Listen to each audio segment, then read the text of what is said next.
Hello, welcome to the Fancy Scientist podcast.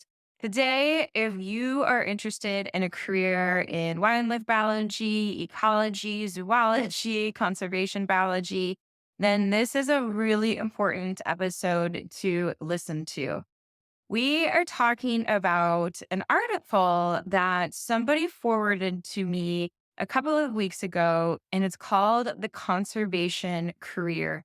This article, it's written by Georgina Mayhew, and it's on LinkedIn. I'll put the link in the show notes. Talks about some of the darker side of working in the conservation field that not a lot of people talk about, but a lot of people know about.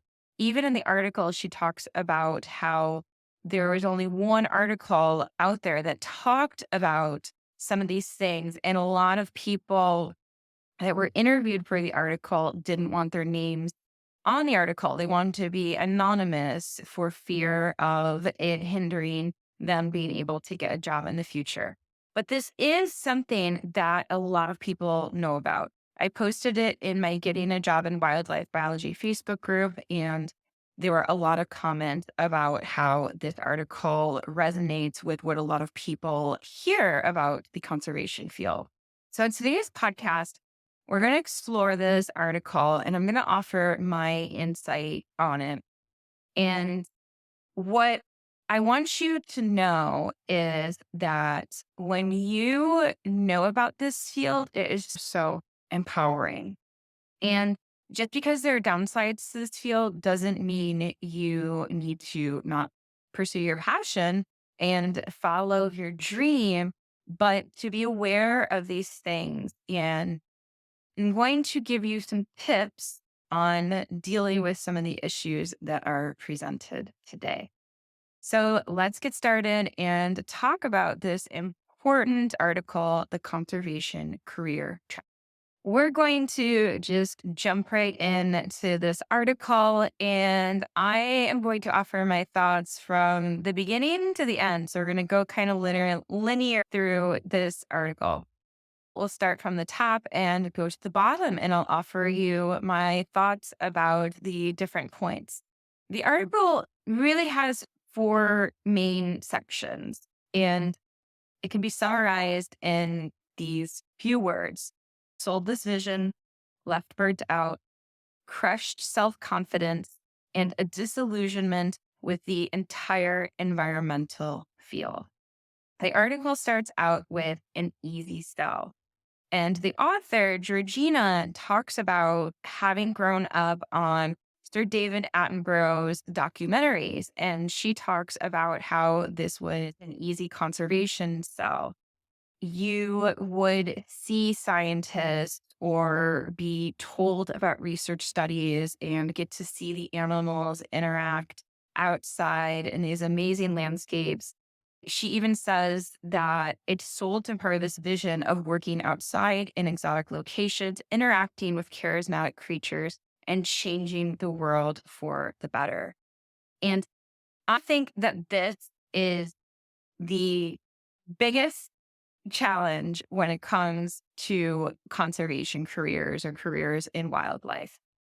And it's the one that I have to overcome, or I talk a lot about with my students and potential students, because people give this perception or have this view of what they think a career in conservation is like. And the reality can be so different from that. It's totally true that there are some jobs out there where you're going to the field and working on charismatic species and have these moments. But to be honest, these jobs are few and far between. And the thing is, the reason why we end up burnt out and disappointed is because we have different expectations than reality. Let me give you my favorite classic example. A long time ago, when I was starting out in college, I didn't know what I wanted to do, but I had dreams of becoming an actress. And pretty much all of us know that acting's not easy in terms of making a living off of it. You hear about, star artist is another one, like starving artists and struggling actors. You hear about people in New York City having to wait tables and that they are in community theater. They're not getting paid for acting, but they do it because they love it. And then they also hope that one day it will pay off. Now, there are so many parallels between acting and working with wildlife, but it doesn't seem that way because when you enter the wildlife field, you're getting a degree and you get a degree in theater too, but you're more taught that it's a regular career. And especially when I first started in 2003, there was no talk of this out there. It wasn't really until I graduated with my PhD in 2012 and that I started blogging about this. And I think I started in, 2018 is when I started my blog. Really, I heard other people talk about it. It wasn't talk a lot at all. With theater, you don't really get mad at the situation. I guess you get frustrated, but you know what you're getting into. In this field, that's why it's so important for you to know what you're getting into because there's so many parallels. For example, it is you pretty much have to volunteer. Unless in undergraduate, you can get research credit for working in an undergraduate lab, and sometimes you can get paid for that. When I worked through the museum, when I worked at the museum, my advisor was at the North Carolina State University, and he had a work study program, or the university had a work study program, and some of our lab researchers got paid. But for the most part, you're going to have to start out volunteering for most people. So that's working for free. And it doesn't have to be 40 hours a week working for free. So you're not taking income. You can volunteer in other ways. I highly recommend you check out podcasts. I don't remember the number, but it is with Jeffrey Hunter. And he talks about becoming a wildlife professional in his 40s. And he got his job pretty quickly after getting his degree because he had so much experience. Now, he had worked in Verizon for 20 years, but he developed all of his experience from volunteering.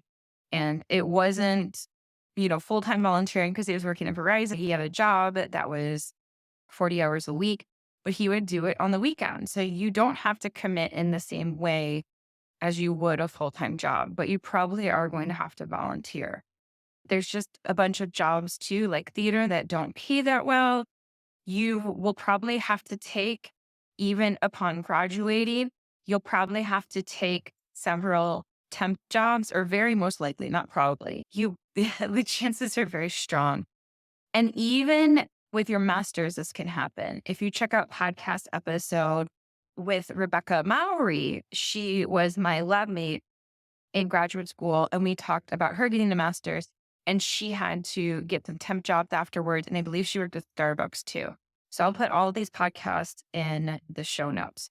So what's really important about this field is understanding the reality and making sure your expectations are not crazy different from reality, because people see these beautiful pictures, they see these beautiful videos, but really for most scientists, most people in this field, that is not their everyday. Even if they are traveling abroad and going to rainforest jungles or savannas, that still usually makes up a small portion of their job, especially once they get to a certain level.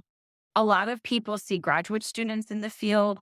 Graduate school is not a job. It's not a full-time job. So you get the experience when you're a graduate student of being in the field and collecting data.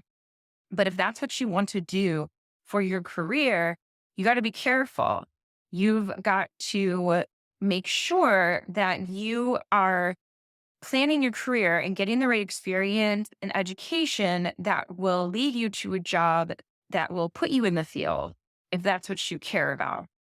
In other words, if you go too high of a degree, if you go for a PhD like I did, what I realized on the other side of the PhD is that a lot of the PhD work is, or post PhD work is very analytical, because at that point, science, like you have a really strong understanding of research.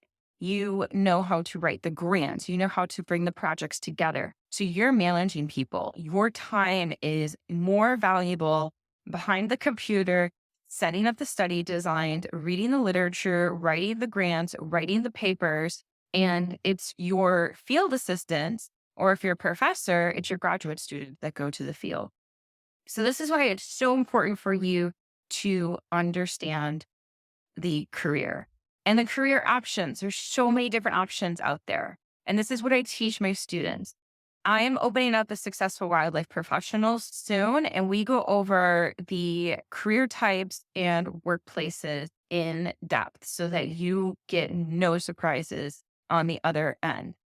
And for more details on all of these things, on my background and what it takes to be successful in this career, I highly recommend you sign up for my free training, Three Pillars to Success, called Getting a Job in Wildlife Biology, Three Pillars to Success. And I'm going to post the link here. So, what we're seeing on social media that graduate students are doing, or that David Attenborough is putting out there, that we're seeing nature documentaries. And I've been on TV, I've been on several shows, and what they do is they make it look better for the camera.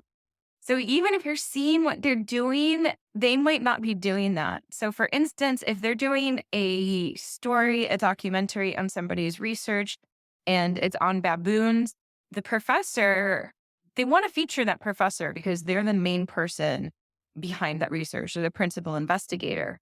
So they want to film that professor in the field doing the field work, but that doesn't mean that they're doing the field work all the time. Like I said, it's field assistants, it's graduate student. And then a lot of those jobs are not permanent. Obviously, a graduate student job is not permanent, and field assistants, usually they hire by the field. So it's so important that you understand the jobs.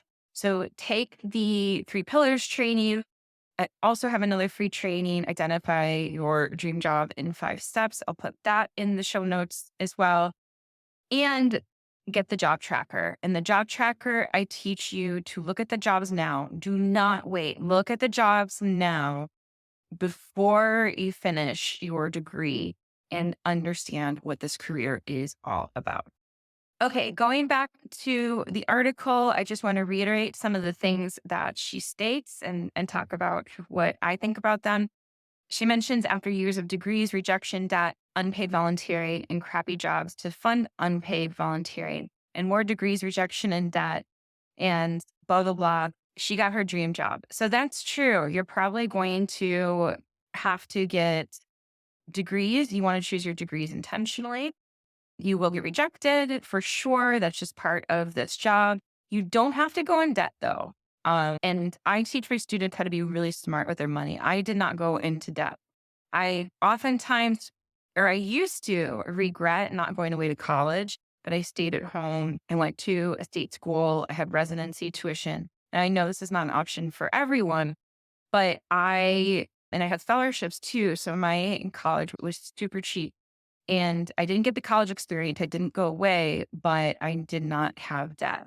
And a lot of people think that you have to travel to Africa, or they'll have these programs in Asia as well. Most of them are Africa. And people think that you need to do these paid experiences to get experience. And that is not true either. So you do not need to go in debt with that. And I am going to recommend another podcast for you. This ties together everything. Is the interview I did with Matt Snyder, where we talk about volunteering abroad and we give some suggestions for investing your money. Then she got her dream job. And then she talks about 50 shades of shame. She says, denial, anger, bargaining, and depression. My brain got pretty creative at finding ways to turn my feelings against me. You gave up because you couldn't hack it, and they can. They could. This is what she's saying to herself. Who do you think you are to think that you should have been paid more, got that promotion, then listened to? Don't take a stand on this. You won't be able to handle the criticism of people telling you that you got it wrong. You're not strong enough. So these are some of the things that she says her brain is telling to herself.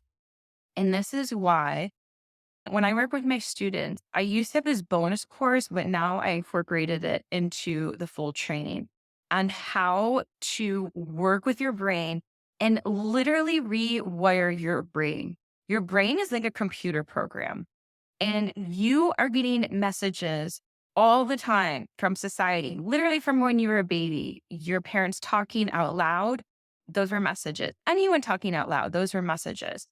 School, teachers, your friends, classmates, all of these are messages, commercials, TV.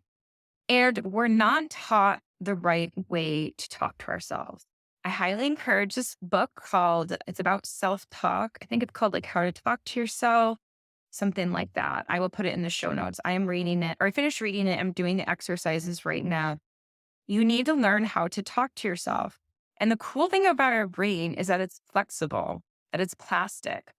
So the things that we do the most, the things that we talk about the most, the things that we think the most, that's the stuff that our brain remembers to work efficiently. So you literally have to undo those old programs and add new ones. And you have to add ones that are empowering and ones that can go in conflict of what others around you are saying. So these are all limiting beliefs. And in my program, we specifically go through a formula about how to get through these limiting beliefs. And this is like the biggest thing in wildlife jobs, because if you can deal with your brain and the negative messages out there from others, then you have the ability to protect yourself. So, like, who do you think you are? That's one of the things that she said, to have been paid more. I always felt that I should have been paid a certain amount because I know my worth, I know my value, and I strongly believe in that. So having that mindset, you're not going to feel bad when you ask for how much you should be paid. When you're applying for a job, you're not going to feel like, oh, I shouldn't get paid that much. No, you deserve to get paid that much. These are the things that we go over in my program. And then the last one she said was about handling criticism, like telling people that you got it wrong. Oh boy, have I gone through this. I had a major experience a year or two ago, I think about a year and a half ago now, where I said somebody took something that I posted and they made it sound different from what my intention was in a major wildlife group, major platform. And people were saying really mean things about me, really untrue things about me. I have a YouTube channel and I have a video about Black Panthers and how there's none in the United States, wild populations of wild Black Panthers and like what Black Panthers are. And I get so many negative comments about that. But I don't care. And at the time when I got the negative feedback in that group, I did care, not the YouTube channel. The YouTube channel I'm pretty good with handling the feedback, the criticism. But the Facebook group post really upset me. But you need to learn how to tune out what other people say and not let it affect what you do. Because not everyone's going to like you. For sure. There's no one person in this world that every single person likes. And when you embrace this philosophy and really don't care what other people think, I'm really pretty close to being there.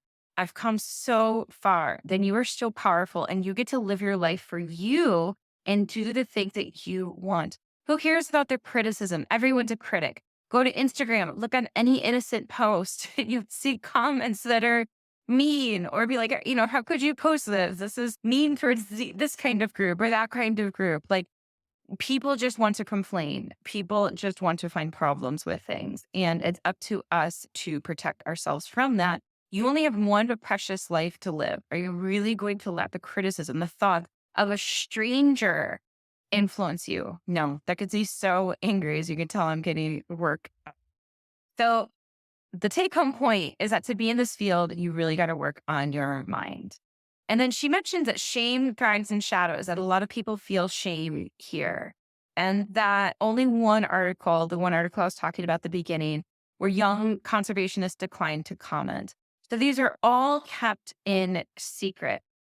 She talks about the guilt of working in the evening, the weekends, and meeting unrealistic project deadlines. Again, and I've done so much work on this. This is how I know this stuff because I've read so many books, done so many courses about self worth, about self care.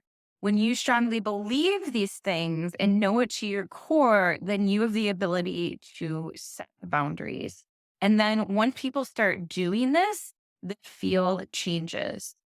The last person that I worked for, he took weekends off and he vacationed a lot with his family. It was great. It was great to have that example set for us. And I know not everyone does that, but it's really important that we stay integral to ourselves, and that if we are working in a situation where it is abusive, where it is not good for us, that we recognize it and realize that this is not going to make or break us, that there are other people out there to work with us who are good and caring and care about these things and value downtime. Then she continues to talk about how she was never broken or her peers were not broken. The conservation industry was.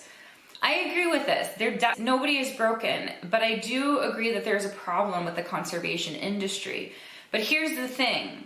It's really important that we have these discussions and they're out there, but the chances of things changing they seem to be in the distant future. So while you're pursuing your career, it's important that you develop a strategy, a way to manage these things so you can go after your dream job, go after what you want. I mean, that's if you want this. If you decide it's not worth it, that's totally fine too. You don't have to do this. You can always volunteer and get a conservation impact that way. But it is a problem. The conservation sector does have a problem that we don't get enough funding from the government, that most places are not profit. And money really solves a lot of problems. If we just had money, so many people are against money, but if we just had money in this conservation field, more money, we could do so much more. So that's a big reason why I actually decided not to start a nonprofit and instead start a business, a small business, because I felt that was the best way that I could have an impact on conservation. And it lets me do this through several ways. One is that by not being associated with another organization and funding myself, I get the freedom to give people the advice that I want to. In other words, if I were working for a university, I might not be able to talk about the negative things about being a professor. Or I know in government, a lot of people's hands are tied on what they can say about working for the government or just like working in that job. So by doing this, I'm able to provide you with the best content possible, because this is my focus. I focus on career mentoring, and then I focus on nature and science outreach and conservation. So for career mentoring, I'm able to dedicate my career towards this. And I know people who have worked as advisors, actually, specific for fisheries and wildlife, and told me that they couldn't keep up with what was going on in the jobs because working for a university, they had other responsibilities to the university. They had other administrative tasks.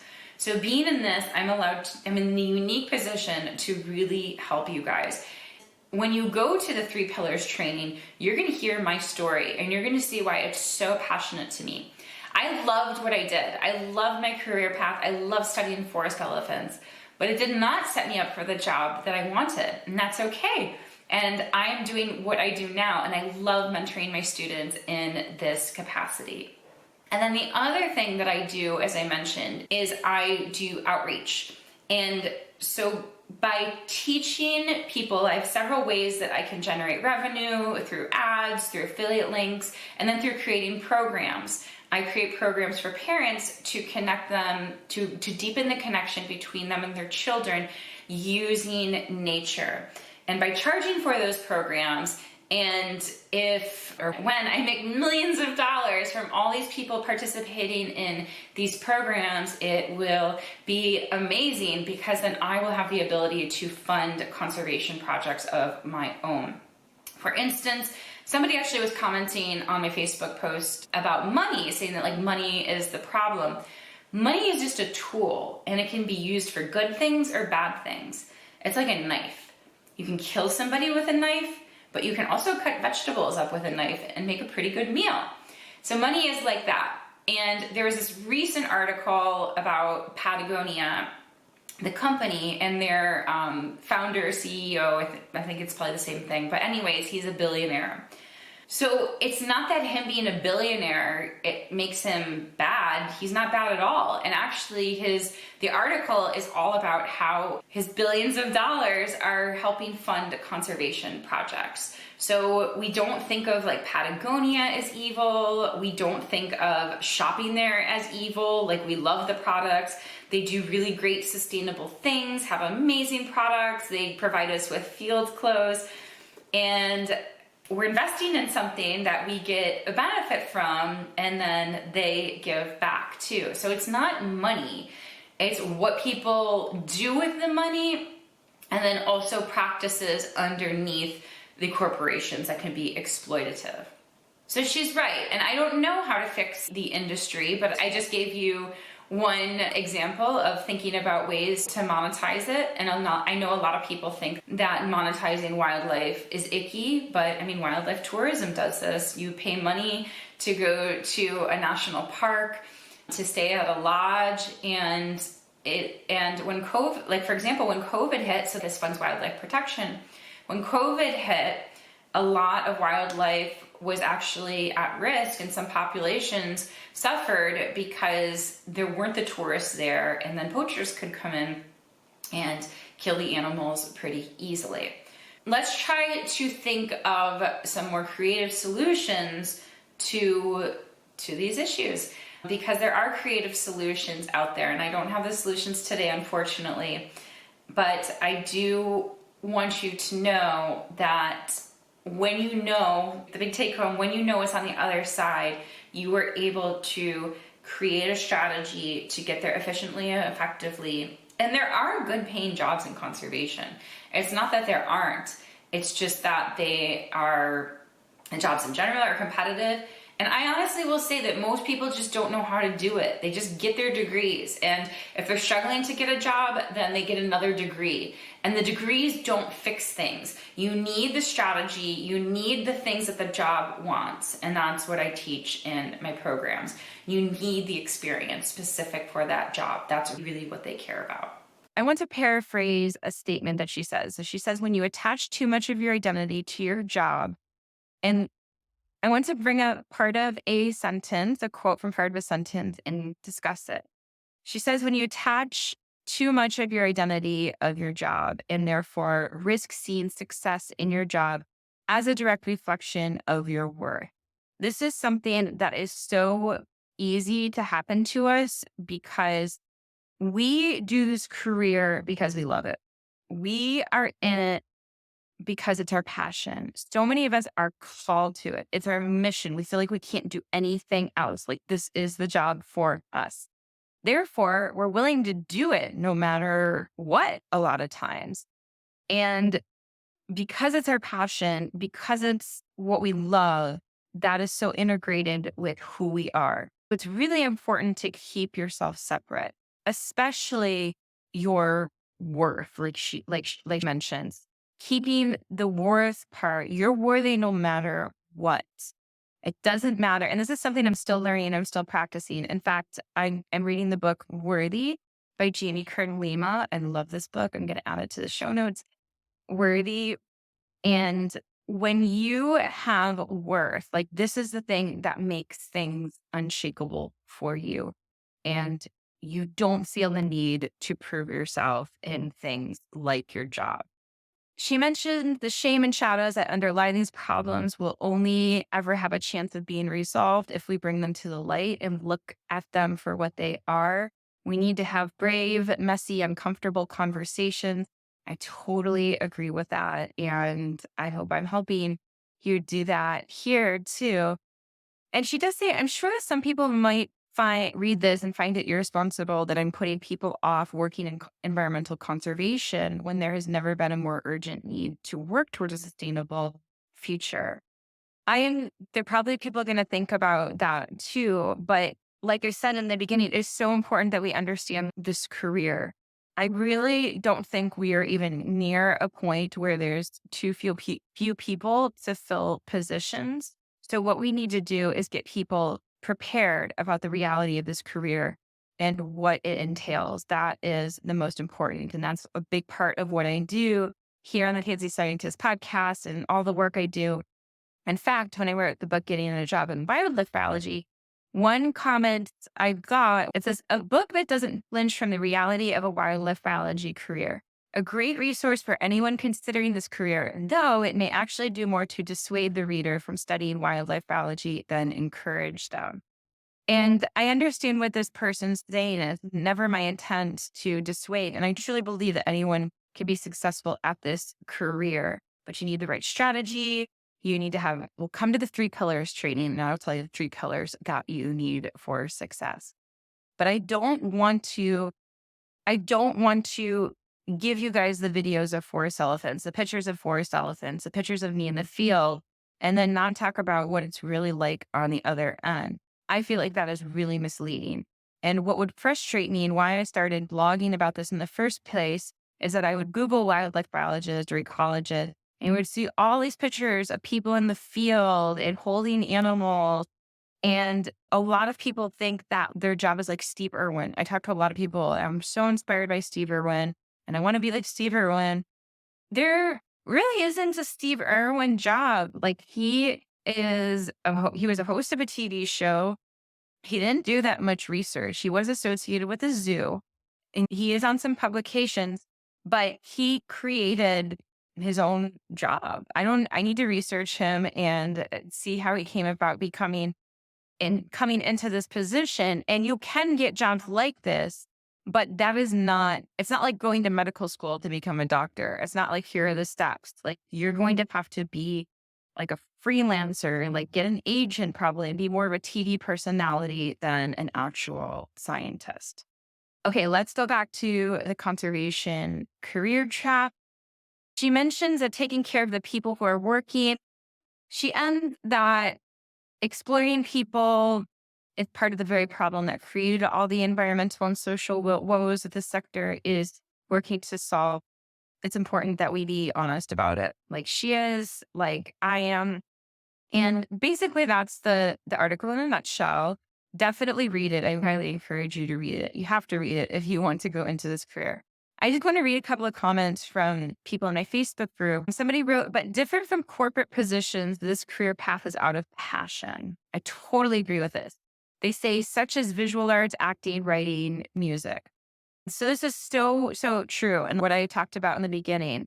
And where we have a problem is that we think it's like a regular degree. We think it's like going to med school. Like you go and get your PhD and then you end up a wildlife biologist. And no, it's just not like that. So absolutely come to the three pillars training. Somebody else posted that they finished their master's and they feel like they made a mistake in pursuing this field. And they're worried that it's too expensive now to go back to school and pursue another career. So this is the kind of thing that we need to be aware of before going into this field. And this is exactly why I do things like the three pillar training. So read the article and let me know what you think about the conservation career trap. I would love to know your thoughts on this article. Please write it in the comments below, wherever you're viewing this, on Instagram, YouTube, on TikTok, wherever you see reels of mine. Let me know. I love hearing from you guys. Thank you guys so much. If this is a field that you want to, don't lose faith. Just get get as knowledgeable as possible about this field. Follow me, follow my stuff. I have tons of free resources, and I highly encourage you to invest in one of my programs. It will pay off. Thank you guys once again, and have an amazing day. Be kind to animals and always be kind to each other too. Bye.